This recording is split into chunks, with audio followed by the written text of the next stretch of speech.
नमस्कार दोस्तों, साहित्य की ओर में आज की कहानी है मुंशी प्रेमचंद जी द्वारा लिखी गई एक बहुत ही प्रसिद्ध कहानी पंच परमेश्वर। तो दोस्तों, यदि आपको मेरे द्वारा सुनाई गई कहानियाँ पसंद आती हैं तो मेरे चैनल को सब्सक्राइब करें, लाइक करें और शेयर करें। जुम्मन शेख और अलगू चौधरी में गाढ़ी मित्रता थी। साझे में खेती होती थी, कुछ लेन देन में भी साझा था। एक को दूसरे पर अटल विश्वास था। जुम्मन जब हज करने गए थे तब अपना घर अलगू को सौंप गए थे और अलगू जब कभी बाहर जाते तो जुम्मन पर अपना घर छोड़ देते थे। उनमें न खान पान का व्यवहार था, न धर्म का नाता, केवल विचार मिलते थे। मित्रता का मूल मंत्र भी यही है। इस मित्रता का जन्म उसी समय हुआ जब दोनों मित्र बालक ही थे और जुम्मन के पूज्य पिता जुमराती उन्हें शिक्षा प्रदान करते थे। अलगू ने गुरुजी की बहुत सेवा की थी, खूब प्याले धोए। उनका हुक्का एक क्षण के लिए भी विश्राम न लेने पाता था, क्योंकि प्रत्येक चिलम अलगू को आध घंटे तक किताबों से अलग कर देती थी। अलगू के पिता पुराने विचारों के मनुष्य थे। उन्हें शिक्षा की अपेक्षा गुरु की सेवा शुश्रूषा पर अधिक विश्वास था। वह कहते थे कि विद्या पढ़ने से नहीं आती, जो कुछ होता है गुरु के आशीर्वाद से। बस गुरु जी की कृपा दृष्टि चाहिए। अतएव यदि अलगू पर जुमराती शेख के आशीर्वाद अथवा सत्संग का कुछ फल न हुआ तो यह मानकर संतोष कर लेना कि विद्योपार्जन में मैंने यथाशक्ति कोई बात उठा नहीं रखी। विद्या उसके भाग्य ही में न थी तो कैसे आती। मगर जुमराती शेख स्वयं आशीर्वाद के कायल न थे। उन्हें अपने सोटे पर अधिक भरोसा था और उसी सोटे के प्रताप से आज पास के गांव में जुम्मन की पूजा होती थी। उनके लिखे हुए रेहननामे या बैनामे पर कचहरी का मुहर्रिर भी कदम न उठा सकता था। हल्के का डाकिया, कांस्टेबल और तहसील का चपरासी सब उनकी कृपा की आकांक्षा रखते थे। अतएव अलगू का मान उनके धन के कारण था तो जुम्मन शेख अपनी अनमोल विद्या से ही सबके आदर पात्र बने थे। जुम्मन शेख की एक बूढ़ी खाला थी। उसके पास कुछ थोड़ी सी मिल्कियत थी, परंतु उसके निकट संबंधियों में कोई न था। जुम्मन ने लंबे चौड़े वादे करके वह मिल्कियत अपने नाम लिखवा ली थी। जब तक दानपत्र की रजिस्ट्री न हुई थी तब तक खाला जान का खूब आदर सत्कार किया गया। उन्हें खूब स्वादिष्ट पदार्थ खिलाए गए, हलवे पुलाव की वर्षासी की गई। पर रजिस्ट्री की मोहर ने इन खातिरदारियों पर भी मानो मुहर लगा दी। जुम्मन की पत्नी करीमन रोटियों के साथ कड़वी बातों के कुछ तेज तीखे सालन भी देने लगी। जुम्मन शेख भी निठुर हो गए। अब बेचारी खाला जान को प्रायः नित्य ही ऐसी बातें सुननी पड़ती थी। बुढ़िया न जाने कब तक जिएगी। 2-3 बीघे ऊसर क्या दे दिया, मानो मोल ले लिया है। बघारी दाल के बिना रोटियां नहीं उतरती। जितना रुपया इसके पेट में झोंक चुके उतने से तो अब तक गांव मोल ले लेते। कुछ दिन खाला जान ने सुना और सहा, पर जब न सहा गया तब जुम्मन से शिकायत की। जुम्मन ने स्थानीय कर्मचारी गृह स्वामी के प्रबंध देना उचित न समझा। कुछ दिन तक यूं ही रो धोकर काम चलता रहा। अंत में एक दिन खाला ने जुम्मन से कहा, बेटा तुम्हारे साथ मेरा निर्वाह न होगा, तुम मुझे रुपए दे दिया करो, मैं अपना पका खा लूँगी। जुम्मन ने धृष्टता के साथ उत्तर दिया, रुपये क्या यहाँ फलते हैं? खाला ने नम्रता से कहा, मुझे कुछ रूखा सूखा चाहिए भी कि नहीं। जुम्मन ने गंभीर स्वर से जवाब दिया, तो कोई यह थोड़े ही समझा था कि तू मौत से लड़कर आई हो। खाला बिगड़ गई। उन्होंने पंचायत करने की धमकी दी। जुम्मन हंसे। जिस तरह कोई शिकारी हिरन को जाली की तरफ जाते देखकर मन ही मन हंसता है। वह बोले, हाँ जरूर पंचायत करो, फैसला हो जाए। मुझे भी यह रात दिन की खटखट पसंद नहीं। पंचायत में किसकी जीत होगी इस विषय में जुम्मन को कुछ भी संदेह न था। आसपास के गांव में ऐसा कौन था जो उसके अनुग्रहों का ऋणी न हो? ऐसा कौन था जो उसको शत्रु बनाने का साहस कर सके? किसमें इतना बल था जो उसका सामना कर सके? आसमान के फरिश्ते तो पंचायत करने आवेंगे ही नहीं। इसके बाद कई दिन तक बूढ़ी खाला हाथ में एक लकड़ी लिए आसपास के गांव में दौड़ती रही। कमर झुककर कमान हो गई थी। एक एक पग चलना दूभर था, मगर बात आ पड़ी थी। उसका निर्णय करना जरूरी था। बिरला ही कोई भला आदमी होगा जिसके सामने बुढ़िया ने दुख के आंसू ना बहाए हों। किसी ने तो यूं ही ऊपरी मन से हूँ हाँ करके टाल दिया और किसी ने इस अन्याय पर जमाने को गालियां दी। कहा, कब्र में पांव लटके हुए हैं, आज मरे कल दूसरा दिन, पर हवस नहीं मानती। अब तुम्हें क्या चाहिए? रोटी खाओ और अल्लाह का नाम लो। तुम्हें अब खेती बाड़ी से क्या काम है? कुछ ऐसे सज्जन भी थे जिन्हें हास्य रस के रसास्वादन का अच्छा अवसर मिला। झुकी हुई कमर, पोपला मुंह, सनके से बाल, इतनी सामग्री एकत्र हों तब हंसी क्यों ना आवे। ऐसे न्यायप्रिय दयालु दीन वत्सल पुरुष बहुत कम थे जिन्होंने इस अबला के दुखड़े को गौर से सुना हो और उसको सांत्वना दी हो। चारों ओर से घूम घाम कर बेचारी अलगू चौधरी के पास आई, लाठी पटक दी और दम लेकर बोली, बेटा तुम भी दम भर के लिए मेरी पंचायत में चले आना। अलगू, मुझे बुलाकर क्या करोगी? कई गांव के आदमी तो आवेंगे ही। खाला, अपनी विपत तो सबके आगे रो आई, अब आने ना आने का अख्तियार उनको है। अलगू, यूं आने को आ जाऊंगा मगर पंचायत में मुंह न खोलूंगा। खाला, क्यों बेटा? अलगू, अब इसका क्या जवाब दूं? अपनी खुशी, जुम्मन मेरा पुराना मित्र है, उससे बिगाड़ नहीं कर सकता। खाला, बेटा क्या बिगाड़ के डर से ईमान की बात ना कहोगे? हमारे सोए हुए धर्म ज्ञान की सारी संपत्ति लुट जाए तो उसे खबर नहीं होता, परंतु ललकार सुनकर वह सचेत हो जाता है, फिर उसे कोई नहीं जीत सकता। अलगू, इस सवाल का क्या बिगाड़ के डर से ईमान की बात ना कहोगे? संध्या समय एक पेड़ के नीचे पंचायत बैठी। जुम्मन शेख ने पहले से ही फर्श बिछा रखा था। उन्होंने पान, इलायची, हुक्के, तंबाकू आदि का प्रबंध भी किया था। हाँ, वह स्वयं अलबत्ता अलगू चौधरी के साथ जरा दूर पर बैठे जब पंचायत में कोई आ जाता था तब दबे हुए सलाम से उसका स्वागत करते थे। जब सूर्य अस्त हो गया और चिड़ियों की कलरव युक्त पंचायत पेड़ों पर बैठी तब यहाँ भी पंचायत शुरू हुई। फर्श की एक एक अंगुल जमीन भर गई, पर अधिकांश दर्शक ही थे। निमंत्रित महाशयों में से केवल वही लोग पधारे थे जिन्हें जुम्मन से अपनी कुछ कसर निकालनी थी। एक कोने में आग सुलग रही थी। नाई ताबड़तोड़ चिलम भर रहा था। यह निर्णय करना असंभव था कि सुलगते हुए उपलों से अधिक धुआं निकलता था या चिलम के दमों से। लड़के इधर उधर दौड़ रहे थे, कोई आपस में गाली गलौज करते और कोई रोते थे। चारों तरफ कोलाहल मच रहा था। गांव के कुत्ते इस जमाव को भोज समझकर झुंड के झुंड जमा हो गए थे। पंच लोग बैठ गए तो बूढ़ी खाला ने उनसे विनती की, पंचों, आज 3 साल हुए मैंने अपनी सारी जायदाद अपने भांजे जुम्मन के नाम लिख दी थी। इसे आप लोग जानते ही होंगे।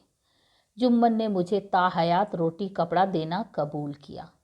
साल भर तो मैंने इसके साथ रो धोकर काटा, पर अब रात दिन का रोना नहीं सहा जाता।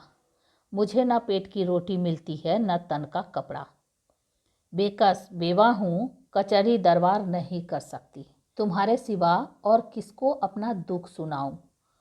तुम लोग जो राह निकाल दो उसी राह पर चलूं। अगर मुझ में कोई ऐब देखो तो मेरे मुंह पर थप्पड़ मारो। जुम्मन में बुराई देखो तो उसे समझाओ। क्यों एक बेकस की आह लेता है? मैं पंचों का हुक्म सिर माथे पर चढ़ाऊंगी। रामधन मिश्र, जिनके कई आसामियों को जुम्मन ने अपने गांव में बसा लिया था, बोले, जुम्मन मियाँ किसे पंच बदते हो? अभी से इसका निपटारा कर लो, फिर जो कुछ पंच कहेंगे वही मानना पड़ेगा। जुम्मन को इस समय सदस्यों में विशेषकर वही लोग दीख पड़े जिनसे किसी न किसी कारण उनका वैमनस्य था। जुम्मन बोले, पंचों का हुक्म अल्लाह का हुक्म है। खाला जान जिसे चाहे उसे बदें, मुझे कोई उज्र नहीं। खाला ने चिल्लाकर कहा, अरे अल्लाह के बंदे, पंचों का नाम क्यों नहीं बता देता, मुझे भी तो मालूम हो, जुम्मन ने क्रोध से कहा।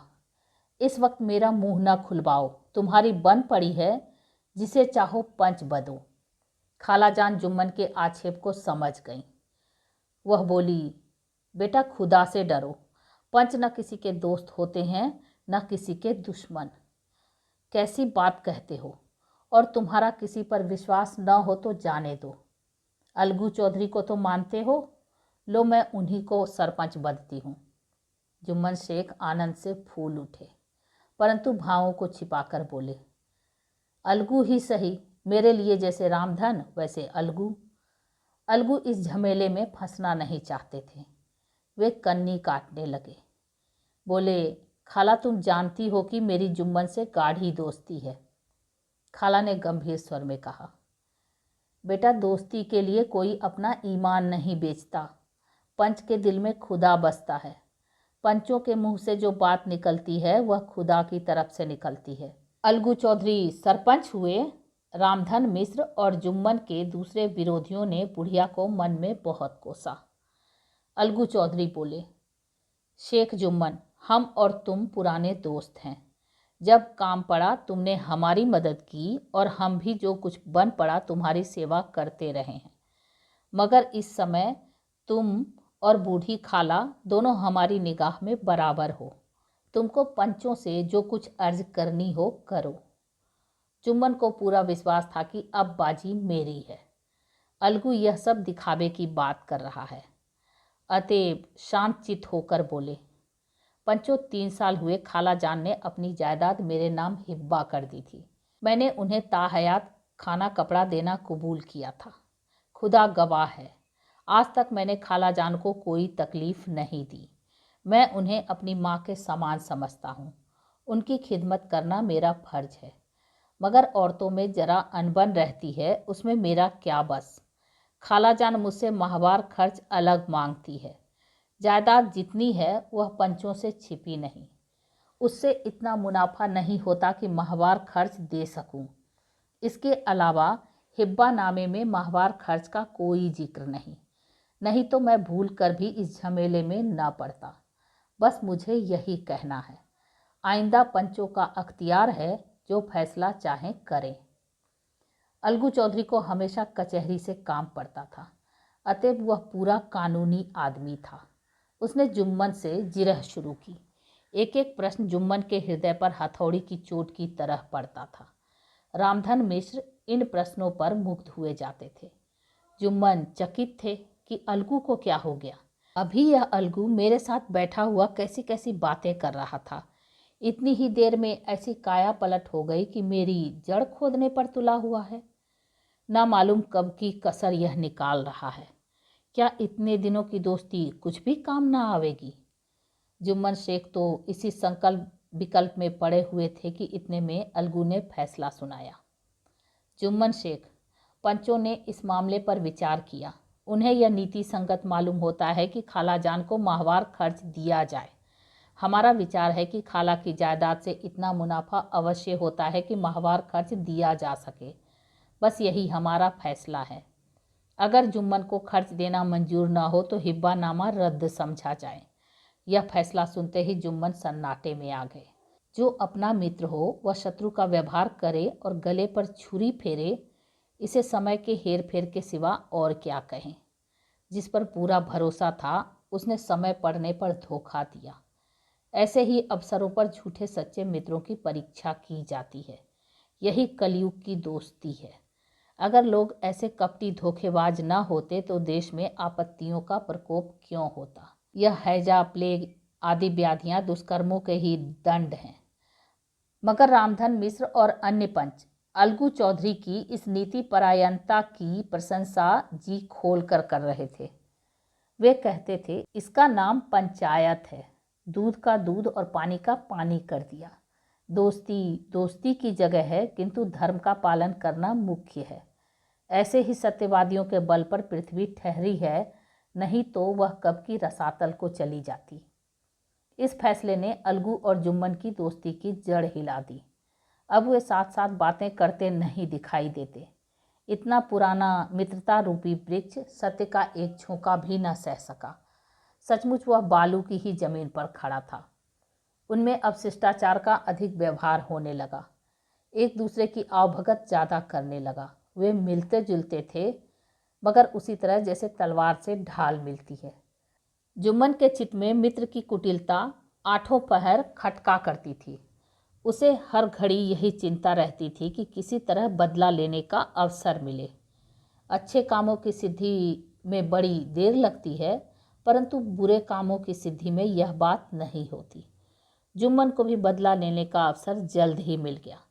पिछले साल अलगू चौधरी बटेसर से बैलों की एक बहुत अच्छी गोई मोल लाए थे। बैल पछाही जाति के सुंदर बड़े बड़े सींगों वाले थे। महीनों तक आसपास के गांव के लोग दर्शन करते रहे। दैवयोग से जुम्मन की पंचायत के 1 महीने के बाद इस जोड़ी का एक बैल मर गया। जुम्मन ने दोस्तों से कहा, यह दगाबाजी की सजा है। इंसान सब्र भले ही कर जाए, पर खुदा नेक बद सब देखता है। अलगू को संदेह हुआ कि जुम्मन ने बैल को विष दिला दिया है। चौधराइन ने भी जुम्मन पर ही इस दुर्घटना का दोषारोपण किया।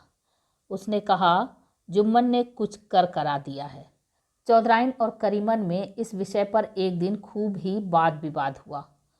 दोनों देवियों ने शब्द बाहुल्य की नदी बहा दी। व्यंग्य, वक्तोक्ति, अन्योक्ति और उपमा आदि अलंकारों में बातें हुई। जुम्मन ने किसी तरह शांति स्थापित की। उन्होंने अपनी पत्नी को डांट डपट कर समझा दिया। वह उसे उस रणभूमि से हटा भी ले गए। उधर अलगू चौधरी ने समझाने बुझाने का काम अपने तर्कपूर्ण सोंटे से लिया। अब अकेला बैल किस काम का? उसका जोड़ा बहुत ढूंढा गया पर न मिला। निदान यह सलाह ठहरी कि इसे बेच डालना चाहिए। गांव में एक समझू साहू थे। वह इक्का गाड़ी हाँकते थे। गांव के गुड़ घी लाद कर मंडी ले जाते, मंडी से तेल नमक भर लाते और गांव में बेचते। इस बैल पर उनका मन लहराया। उन्होंने सोचा, यह बैल हाथ लगे तो दिन भर में बेखटके 3 खेप हो। आजकल तो एक ही खेप में लाले पड़े रहते हैं। बैल देखा, गाड़ी में दौड़ाया, बाल भौरी की पहचान कराई, मोल तोल किया और उसे लाकर द्वार पर बांध ही दिया। 1 महीने में दाम चुकाने का वादा ठहरा। चौधरी को भी गरज थी ही, घाटे की परवाह न की। समझू साहू ने नया बैल पाया तो लगे उसे रगेदने। वह दिन में 3-3, 4-4 खेपे करने लगे। न चारे की फिक्र थी, न पानी की, बस खेपों से काम था। मंडी ले गए, वहाँ कुछ सूखा भूसा सामने डाल दिया। बेचारा जानवर अभी दम भी न लेने पाया था कि फिर जोत दिया। अलगू चौधरी के घर था तो चैन की बंसी बजती थी। बैलराम छठे छमाहे कभी बहली में जोते जाते, खूब उछलते कूदते और कोसों तक दौड़ते चले जाते थे। वहाँ बैलराम का रातिब था, साफ पानी, दली हुई अरहर की दाल और भूसे के साथ खली। और यही नहीं, कभी कभी घी का स्वाद भी चखने को मिल जाता था। शाम सवेरे एक आदमी खरहरे करता, पोंछता और सहलाता था। कहाँ वह सुख चैन, कहाँ यह 8 पहर खपत। महीने भर में ही वह पिस सा गया। इक्के का जुआ देखते ही उसका लहू सूख जाता था। एक एक पग चलना दूभर था, हड्डियां निकल आई थी। पर था वह पानीदार, मार की बर्दाश्त न थी। एक दिन चौथी खेप में साहू जी ने दूना बोझा डाला।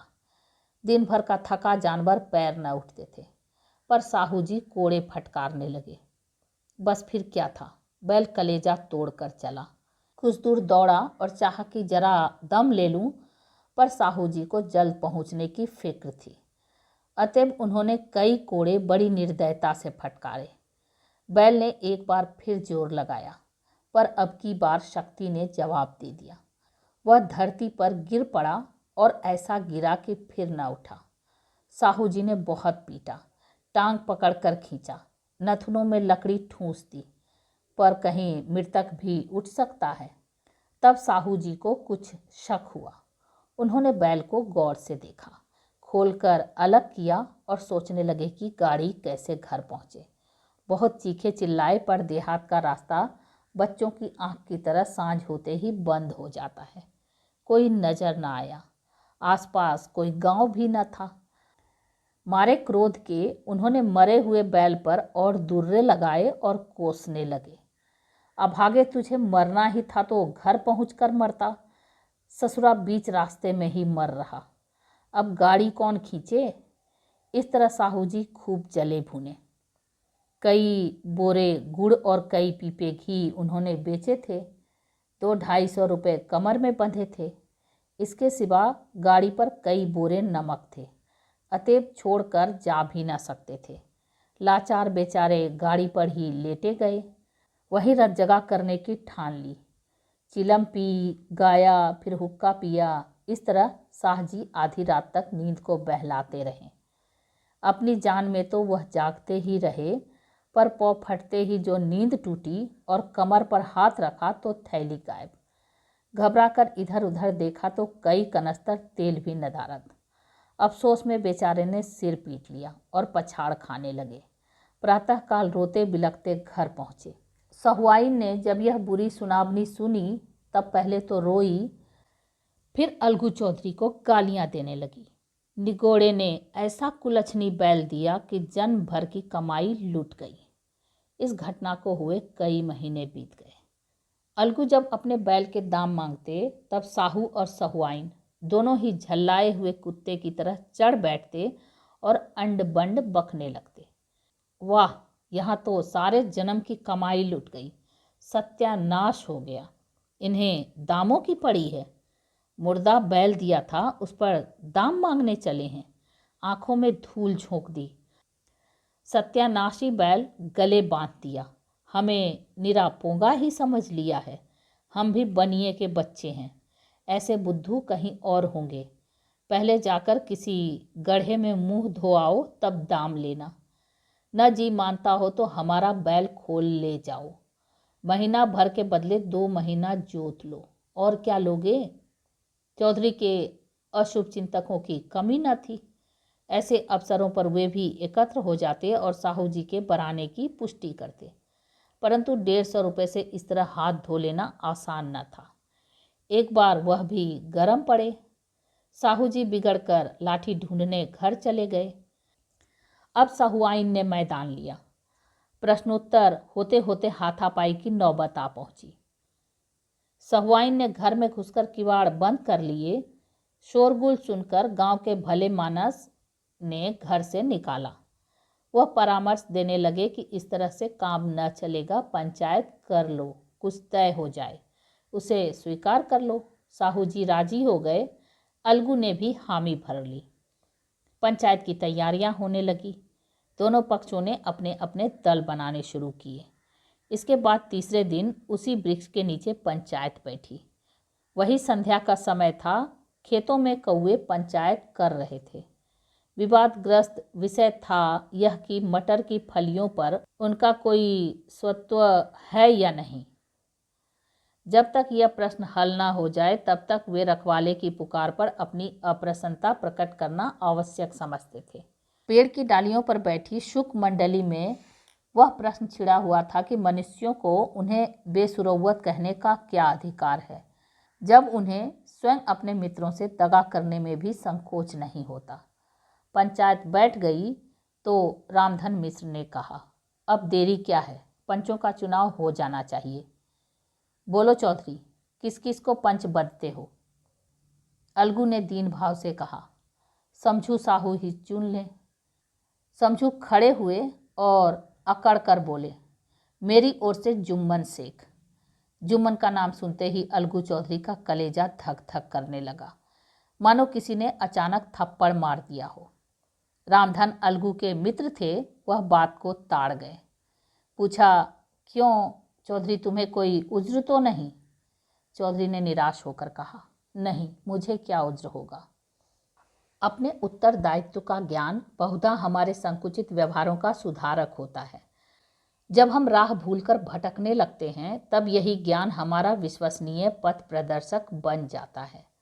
पत्र संपादक अपनी शांति कुटी में बैठा हुआ कितनी धृष्टता और स्वतंत्रता के साथ अपनी प्रबल लेखनी से मंत्रिमंडल पर आक्रमण करता है, परंतु ऐसे अवसर आते हैं जब वह स्वयं मंत्रिमंडल में सम्मिलित होता है।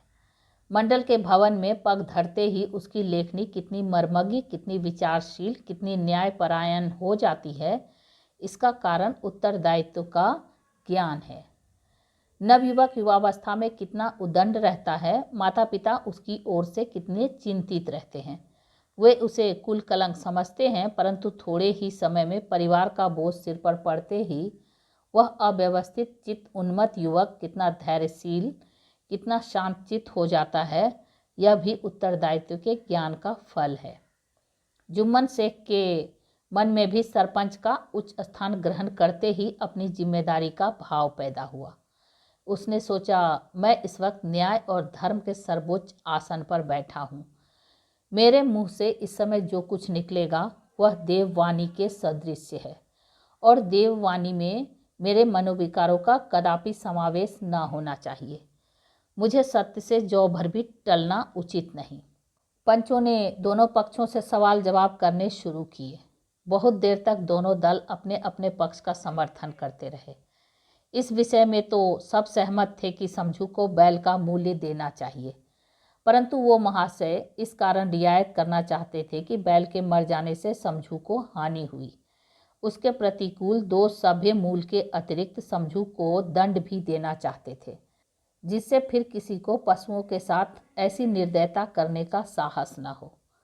अंत में जुम्मन ने फैसला सुनाया, अलगू चौधरी और समझू साहू, पंचों ने तुम्हारे मामले पर अच्छी तरह विचार किया। समझू को उचित है कि बैल का पूरा दाम दे। जिस वक्त उन्होंने बैल लिया उसे कोई बीमारी न थी। अगर उसी समय दाम दे दिए जाते तो आज समझू उसे फेर लेने का आग्रह न करते। बैल की मृत्यु केवल इस कारण हुई कि उससे बड़ा कठिन परिश्रम लिया गया और उसके दाने चारे का कोई प्रबंध न किया गया। रामधन मिश्र बोले, समझू ने बैल को जानबूझकर मारा है, अतएव उसे दंड लेना चाहिए। जुम्मन बोले, यह दूसरा सवाल है, हमको इससे कोई मतलब नहीं। झगड़ू साहू ने कहा, समझू के साथ कुछ रियायत होनी चाहिए। जुम्मन बोले, यह अलगू चौधरी की इच्छा पर निर्भर है, यह रियायत करें तो उनकी भलमनसी। अलगू चौधरी फूले न समाये, उठ खड़े हुए और जोर से बोले, पंच परमेश्वर की जय। इसके साथ ही चारों ओर से प्रतिध्वनि हुई, पंच परमेश्वर की जय। यह मनुष्य का काम नहीं, पंच में परमेश्वर वास करते हैं, यह उन्हीं की महिमा है। पंच के सामने खोटे को कौन खरा कह सकता है। थोड़ी देर बाद जुम्मन अलगू के पास आए और उनके गले लिपट कर बोले, भैया, जब से तुमने मेरी पंचायत की तब से मैं तुम्हारा प्राणघातक शत्रु बन गया था, पर आज मुझे ज्ञात हुआ कि पंच के पद पर बैठकर न कोई किसी का दोस्त है न दुश्मन। न्याय के सिवा उसे और कुछ नहीं सूझता। आज मुझे विश्वास हो गया कि पंच की जबान से खुदा बोलता है। अलगू रोने लगे। इस पानी से दोनों के दिलों का मैल धुल गया। मित्रता की मुरझाई हुई लता फिर हरी हो गई। तो ये आप सुन रहे थे मुंशी प्रेमचंद जी द्वारा लिखी गई कहानी पंच परमेश्वर, रेणु की आवाज़ में। ऐसी ही अनोखी कहानियों को सुनने के लिए मेरे चैनल को सब्सक्राइब करें, लाइक करें और शेयर करें। और हाँ, कमेंट करके ज़रूर बताएं कि ये कहानी आपको कैसी लगी। Thank you.